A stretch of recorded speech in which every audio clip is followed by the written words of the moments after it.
إمام شمس الدين أبي عبد الله محمد بن أبي بكر المعروف بابن قيم الجوزية.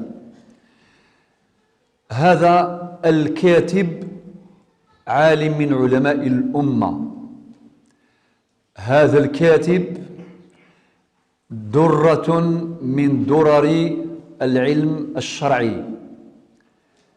هذا الكاتب من كبار العلماء الذين عرفوا بالاجتهاد وبالتحرر الفكري، فقد أنتج الكثير من الدرر. منتوجه العلمي عظيم، سنذكر بعضا منه بعد حين. ولد ابن قيم الجوزية سنة 691 للهجرة، وتوفي سنة 751 للهجرة.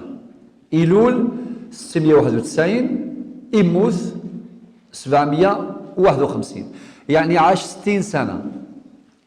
لاحظوا معي البركة في العمر، كيصر بالبركة ذي ثوثرثيس دي العمريس. فافاس كان مشرفا على مدرسة الجوزية بدمشق بسوريا، لذلك عرف ابنه بابن قيم الجوزية. شيوخه كثر، منهم القاضي تقي الدين سليمان الشهير، أبو بكر بن عبد الدايم، إسماعيل بن مكتوم، فاطمة بنت جوهر، باش نعرفوا بلي المرأة أيضا عندها دور كبير في تخريج الرجال وكبار العلماء.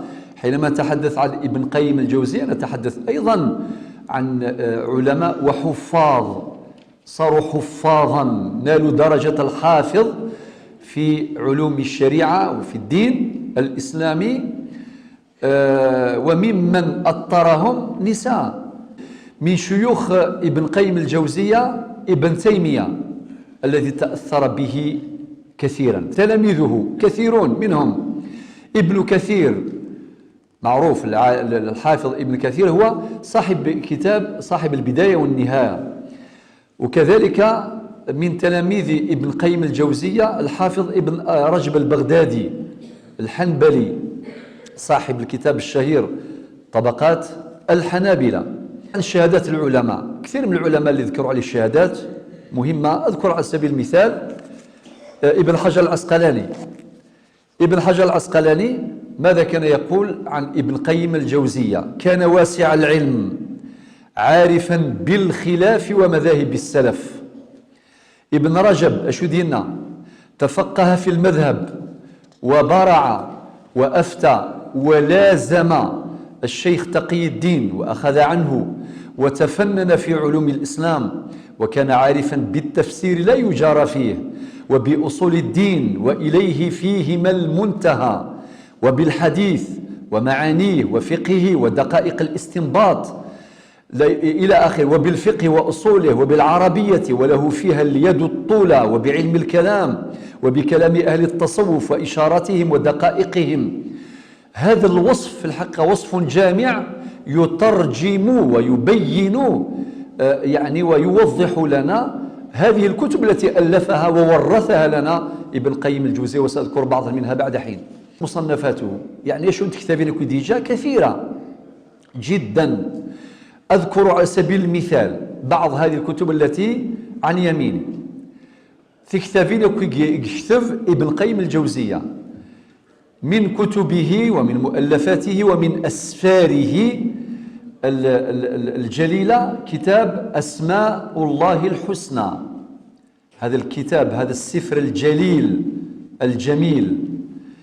من كتب ابن القيم روضة المحبين ونزهة المشتاقين، كتب رائعة جدا أنصح بقراءتها أو بقراءة ما تيسر.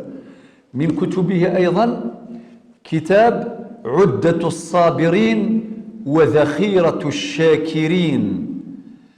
منهجية ابن القيم متميزة جدا، وممكن نقول لكم الكتب نتاعو كل كتاب يعتبر وصفة طبية.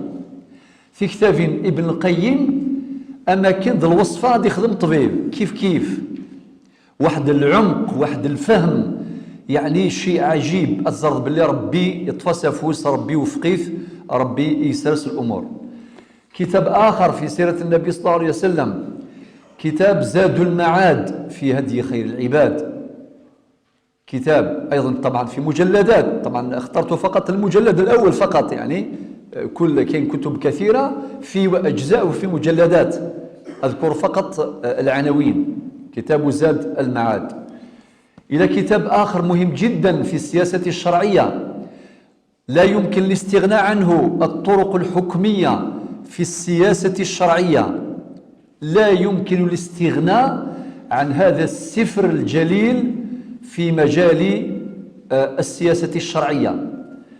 إلى كتاب أيضا إغاثة اللهفان من مصايد الشيطان، أيضا كتاب وسفر جليل جميل.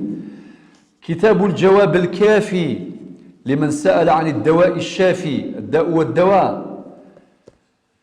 وكتاب آخر اسمه الفوائد وكله فوائد، هذا الكتاب أيضا الجميل.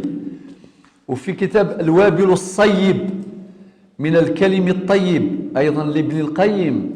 وكتاب مدارج السالكين في 3 أجزاء بين منازل إياك نعبد وإياك نستعين.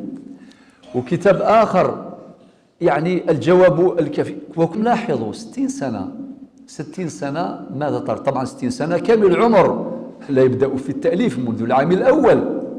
لذلك الكتاب الجميل لعبد الفتاح أبو غدة رحمه الله عنده كتاب اسمه قيمة الزمن عند العلماء، يذكر لنا نماذج من هؤلاء الأفذاذ، من هؤلاء الذين تركوا ميراثا لا يقدر بثمن.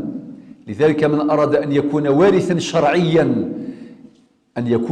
شرعيا فليدرس بعض ما ترك هؤلاء من علوم ومن معارف.